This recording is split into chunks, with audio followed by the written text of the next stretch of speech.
Kidlat News Updates.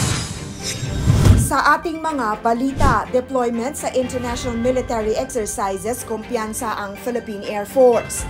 3.4 million pesos na halaga ng hinihinalang shabu na sabat sa Bulacan.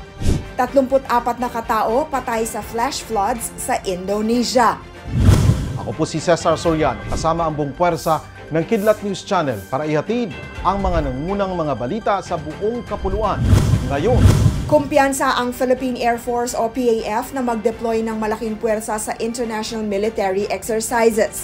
Saad ni PAF spokesperson Colonel Maria Consuelo Castillo, sa pagtatapos ng Balikatan Exercise 2024, nahasa ang kakayahan ng air troops at personnel ng PAF pagdating sa pag-deploy ng air assets at ground operations.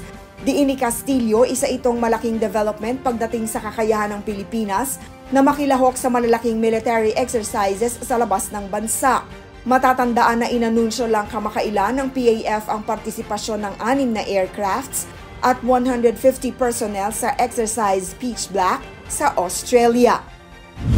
Timbog ang 2 drug traders na may hawak na 3.4 million pesos na halaga ng hinihinalang shabu sa isang sting operation sa lungsod ng San Jose del Monte, Bulacan.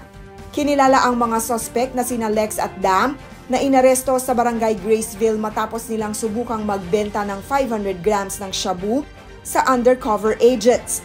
Ayon sa Bulacan Provincial Police, nasa listahan ng high-value targets ang dalawa. Dinala ang mga nakuhang droga sa laboratorio para sa examination habang hinahanda ang kaso laban sa 2 suspect.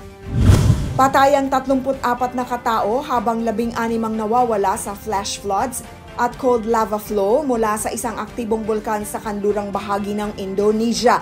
Binaha ang mga distrito ng Agam at Tanah Datar sa West Sumatra Province dahil sa matitinding pag-ulan.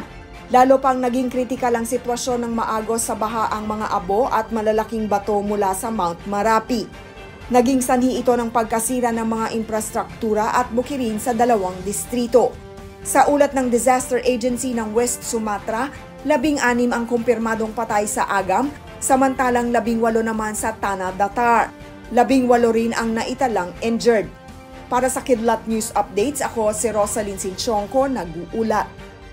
atin niyo pong natungayan ang mga headlines sa mga nakalipas na oras. Manatili nakatuto para sa susunod na updates at breaking news. Ako po si Cesar Soriano, kasama nyo sa bawat pagputo ng balita.